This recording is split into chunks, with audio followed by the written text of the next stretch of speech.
There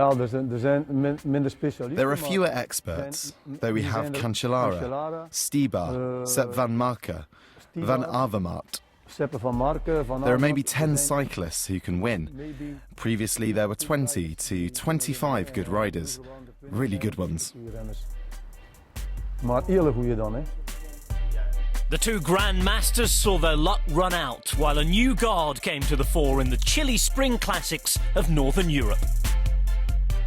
You can't stay upright all the days, and you're not gonna ask that much of your body and just get away with it for 14 years. From the cobbled races alone, I've won more races than Eddy Merckx. Now, when it's not Tom or me, it's like, this is the big thing.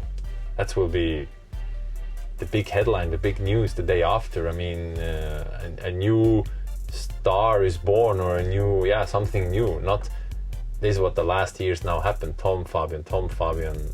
I look forward again for a battle with him, but also with any other riders as well.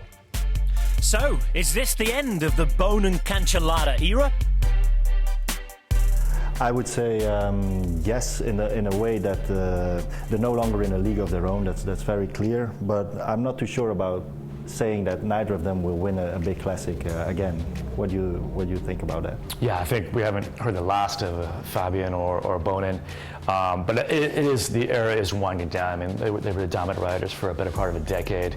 Really one of the classic, I think, rivalries really in classics history. And now I think we are seeing a resurgence of kind of some younger guys come up, and I think the classics these next several years will be very, very competitive.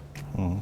Yeah, it's difficult to underestimate the impact that the two of them had on the races. If you hear now, like before the Tour of Flanders, that the whole dynamic of the race changes because then they are not there, and that teams, nobody really wants to carry the weight of the race.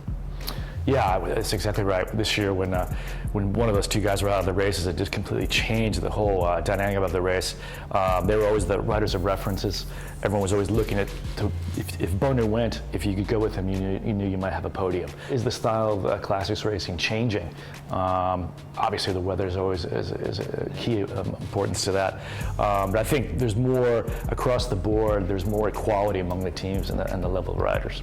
Yeah, it sure made for very exciting races. I think the classics this year were just huge with Ghent-Wevelgem. That was an amazing race. It was borderline dangerous. Should it be cancelled? Should it not be cancelled? But it was really, really exciting to watch, and I think that is a good thing because the classics really showed why they are on the calendar and why it's so important to have these one-day races and what they are all about. And the other guy talking about winding down is Gilbert. I mean, he's kind of reaching the end of his dominance as well. He's kind of always been there.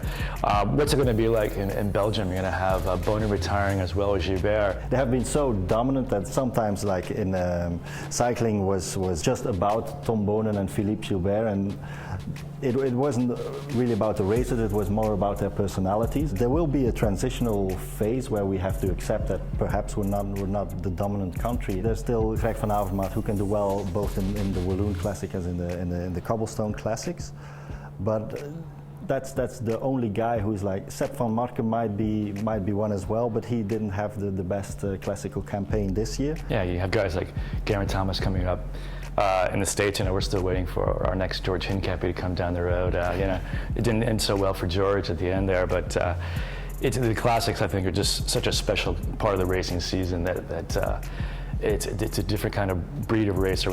What I think is interesting is the guys who came in like Degenkolb or Christoph, that a few years ago perhaps there was this danger that the classics would become some sort of niche in cycling, and that you have riders who had 6 days in a year to prove themselves. And with Christoph and Degenkolb, these are riders that you will see in the Tour de France as well, and they win sprints. And I think it's really interesting that these type of riders perform so well in the classics as well.